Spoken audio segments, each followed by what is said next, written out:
ఇప్పుడు మీరు అడిగారు ఈ గత జన్మ ఒకటే, అప్పుడు ఆలోచిస్తే ఇంకో గత జన్మ ఉంటుంది. అప్పుడు ఏ జన్మని ఇంకా పట్టుకుంటే ఏం అసలు అలా ఎన్ని జన్మలు ఉంటాయి? మన సైకిల్ ఎంత కాలం ఉంటుందో అంత, మనం ఎంత కర్మ చేసామో అంత, మన కర్మని బట్టే ఇదంతా డిసైడ్ అవుతుంది. ఇన్ని అని చెప్పడానికి లేదు, మనమే ఇదంతా, ఈ లైఫ్ అంతా, ఈ సిస్టమ్ అంతా మీదే తల్లి. ఇప్పుడు ఇక్కడ ఏం చేస్తున్నారో అదే నెక్స్ట్ జన్మలో మీరు డిసైడ్ అవుతారు. అంటే ఉదాహరణకి ఇక్కడ బాగా పుణ్యం చేశారనుకోండి, మంచి సంపన్నమైన కుటుంబంలో పుడతారు. కానీ అది కూడా మళ్ళీ కర్మే. మంచిగా అనుభవించడానికి వచ్చినా మళ్ళీ జన్మెత్తుతాం. మరి ఎప్పుడు ఇదంతా బ్యాలెన్స్ అయిపోయి ఎప్పుడు తరిగిపోతాయి, ఎప్పుడు నిష్కామంగా చేయాలి. అంటే ఇప్పుడు నాకు ఇది ఏం ఆశించకుండా. ఉదాహరణకు రోడ్డు పైన ఓ పిల్లాడు కింద పడిపోయాడు.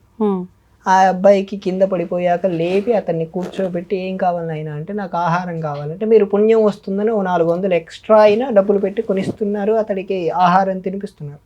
కానీ అతడికి సేవ చేస్తున్నారు అనే కాన్సెప్ట్ కాకుండా నాకేమీ అక్కర్లేదు, వాడు అడిగాడు నేను చేస్తున్నాను అనే కాన్సెప్ట్ లో చేస్తే చాలు, అది నిష్కామం. ఒక చిన్న క్వశ్చన్ ప్లీజ్.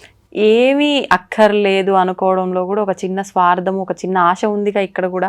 అంటే మళ్ళీ జన్మ వద్దు నాకు, కాబట్టి నేనేం ఆశించకుండా ఇక్కడ నేను వీడికి సేవ చెయ్యాలి, ఇది కూడా ఒక రకంగా ఆశే కదా. దీనికి కూడా సమాధానం చెప్తాను నేను. అక్కడ మీ ఆ థాట్ పెట్టుకోకూడదు తల్లి.